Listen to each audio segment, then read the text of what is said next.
আসসালামু আলাইকুম। কেমন আছেন আমার ইউটিউব বন্ধুরা? আশা করি যে যেখান থেকে ভিডিওটি দেখছেন সবাই ভালো আছেন এবং সুস্থ আছেন। আমিও আলহামদুলিল্লাহ আল্লাহর রহমতে ভালো আছি এবং সুস্থ আছি। আমার পুরো ভিডিওটা দেখবেন, আশা করি ভালো লাগবে। ভালো লাগলে অবশ্যই একটি লাইক দিয়ে একটি গঠনমূলক কমেন্টস করতে ভুলবেন না। আজ আমি আপনাদের সাথে শেয়ার করব গ্রাম থেকে আমার মা ভালোবেসে মেয়ের জন্য কি কি পাঠালো। এটাই আজ শেয়ার করব আপনাদের সাথে। দেখি প্রথমে কি রয়েছে। এখানে প্রথমেই রয়েছে কিছু হাঁসের মাংস। মা হাঁস বেছে কেটে ধুয়ে পরিষ্কার করে দিয়ে দিয়েছে, যাতে মেয়ের কষ্ট না হয় এই জন্য, এবং জামাইয়ের যাতে কষ্ট না হয়। জামাই হাঁসের মাংস খেতে খুব পছন্দ করে। জামাইয়ের যদি হেল্প করা লাগে এই জন্য মা আগেই সব প্রসেসিং করে দিয়েছি, যাতে আমি রাগ না করি, কারণ হাঁস বাঁচাটা কিন্তু খুবই কষ্টের। এদিকে হাঁস তো বের করে নিলাম, সেই সাথে দেখি আরও কি রয়েছে। এদিকে রয়েছে কিছু চিংড়ি মাছের শুটকি। এটা ভর্তা খুবই মজা, এমনকি চিংড়ি শুটকি ঘরে থাকলে অনেক কিছুই করা যায়। তাই মা দিয়ে দিছে মেয়ের জন্য, বলে এগুলিও নিয়ে যাও। নিয়ে আসলাম। সেই সাথে রয়েছে ফ্রিজে রাখা কিছু আমরা, সেই সাথে জলপাই, আরও অনেক কিছু ফ্রিজের ফ্রোজেন যা যা রয়েছে, কিছু মাছ, ছোট মাছ, তারপরে নারিকেল কোরানো, বিভিন্ন জিনিস মা যতটুকু সম্ভব পারছে দিয়ে দিয়েছে মেয়ের জন্য। প্রতিটা মারা মনে হয় এরকমই হয়। এই যে দেখেন, এখানে কিছু আমরা রয়েছে, আমরাও মা ফ্রিজে ডিপ করে রেখে দিয়েছিল মেয়ের জন্য। প্রতিটা মারাই এরকম, মেয়েরা আসার সময় কি দিবে না দিবে, বা মেয়েদের জন্য কি পাঠাবে, যতই খাক না কেন বাবার বাড়িতে, স্বামীর বাড়িতে, কিন্তু মারা তা বোঝে না। মনে করে যে মেয়েরা খায় কি না না খায়, তাদের ভিতরে এই কাজটা খুব বেশি ফিল হয়। এই জন্য যতটুকু সম্ভব দিয়ে দেয়।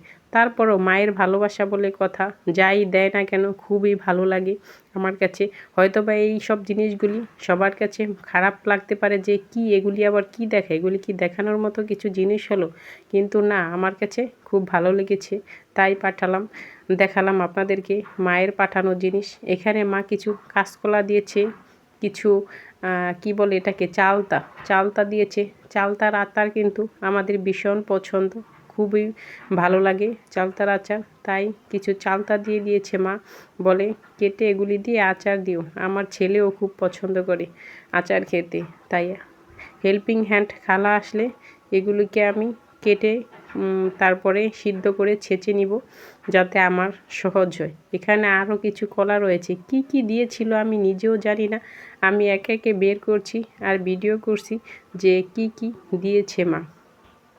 দেখি না, অনেক কিছুই দিয়ে দিয়েছি। ব্যাগের ভিতরে ব্যাগ ভর্তি করে দিয়ে দিয়েছি। এছাড়াও আরও এক ব্যাগের ভিতরে রয়েছে কিছু আতপ চাল, সেগুলি আর দেখানো হলো না, কারণ বেশি হয়ে যাবে দেখালে।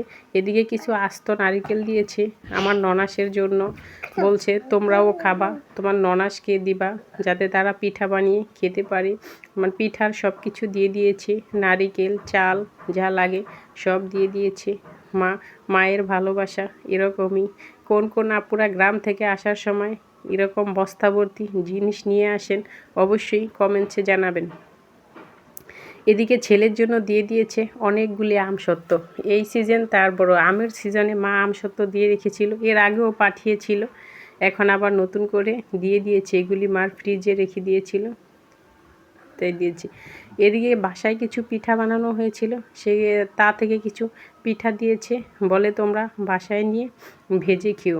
এই পিঠাগুলিকে কী নামে চিনেন আর আপনাদের কাছে কেমন লাগে অবশ্যই কিন্তু কমেন্টসে জানাবেন। এটা কিন্তু আমার কাছে খুবই ভালো লাগে, পছন্দের পিঠা বলতে পারেন।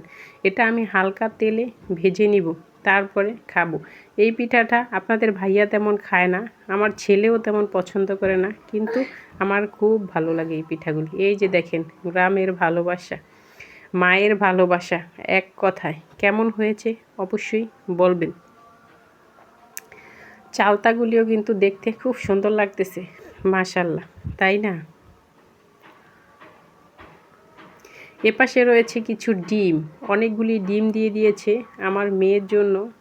আমার মেয়েকে আমি দেশি মুরগির ডিম তেমন ঢাকা শহরে পাওয়া যায় না, খাওয়াতে পারি না, আর যেগুলি পাই না কেন সবাই বলে এগুলি নাকি 1 নাম্বার ডিম না। তাই গ্রাম থেকে আসার সময় যতটুকু সম্ভব নিয়ে আসা হয়েছে। এই যে আনার সময় 2টা ডিম অলরেডি ফেটেও গেছেন। সব ডিমই ভালো আছে, এর ভিতরে শুধুমাত্র এই যে 2টা ডিম ফেটে গেছে। কোন কোন আপুরা গ্রাম থেকে আসার সময় এরকম বস্তা ভর্তি ডিম নিয়ে আসেন অবশ্যই কমেন্টসে জানাবেন। প্রতিদিনের একটা করে খাওয়াবো, আমার মেয়ের অনেক দিনই চলে যাবে এই ডিমগুলি দেখতেও কিন্তু মাশাআল্লাহ খুবই ভালো লাগছে। এই ছিল আজকের মতো। আসসালামু আলাইকুম।